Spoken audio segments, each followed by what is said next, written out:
Seventh one, for me, the seventh one was um, really a eye opener because this was one of the perspectives that I have never thought about. So this was like a completely new perspective for me, and I found compared to all other factors, this one was the factor that I was unaware of. The author talks about the rise of cruel optimism, which means that there is too much emphasis being given to individuals' ability to make changes, to make sure that he's able to focus or to improve his attention. This is where he interviews with this author, Nir Eyal. He has written these two books, Hooked and Indistractable. Hooked is a book. It is actually sort of like a guide or a must read book for all the product managers and designers and developers in the software industry. So, the book Hooked talks about how to build habit forming products. Um, so it shares a lot of behavioral perspectives and hacks and uh, tricks to cultivate habits from the perspective of digital use.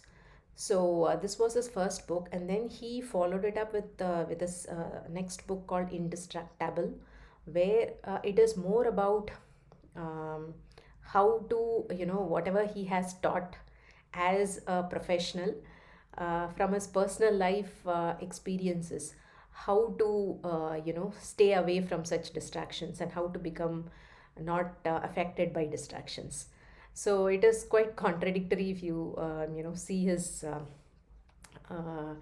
the topic that he has selected for his books. In Indistractable, he talks mainly about what are the sort of personal changes that one can do. And The author, Johann Hari, he says that the changes that Neer Hial has prescribed in Indistractable, it is more of like, fragile little personal interventions like disable notifications, all those small, small things that one can do to keep away from distractions. And He also claims that the attention problems and our need to seek distractions, these all come from our internal triggers. So there is something that is internally bothering us, and that is why we are seeking out distractions. So look into our internal triggers. So it is more of an individual effort, right? I see that this is something that I'm sure most of us would have experienced, where whenever we want to correct a habit or whenever we want to inculcate a new habit, we always look at what is it that we can do from our effort, right? That is the only immediate thing that one can do, isn't it? Um, but cruel optimism means that you take a really big problem with deep causes in our culture. So here he talks about physical health issues like obesity, mental health issues like depression or addiction, and you take such big problems, but you try to offer a simplistic individual solution, saying that yes, this problem can be solved, it is only because of you, it is only because of your motivation or lack of it, right? So now we only look at from an individual perspective, but we don't look at the collective or the systemic perspective. This is very true even when you think about uh, consuming packaged or junk foods. it, if we think it is only an individual change, then is it applicable for everybody to make that change, right?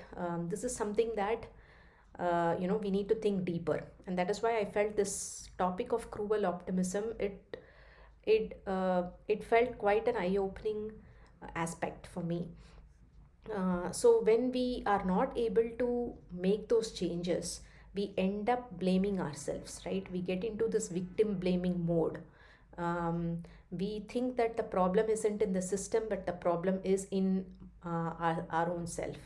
So, this is how cruel optimism can become ineffective. And it takes for granted that we will not be able to change the system that is wrecking our attention. So we'll have to mainly focus on our individual selves. So he says that when we have to practice individual restraint alone in an environment where there is no change that is happening, then it is not sustainable for long. So, as an alternative, he promotes what is called as the authentic optimism, where we understand the collective barriers and we form together groups to solve or dismantle those barriers step by step. So, it is a collective effort as a society that we need to take up rather than focusing more on individual changes. So again, this topic I think requires a lot more coverage, not just from the perspective of attention, but even from all the various other issues that are currently that we are currently grappling with.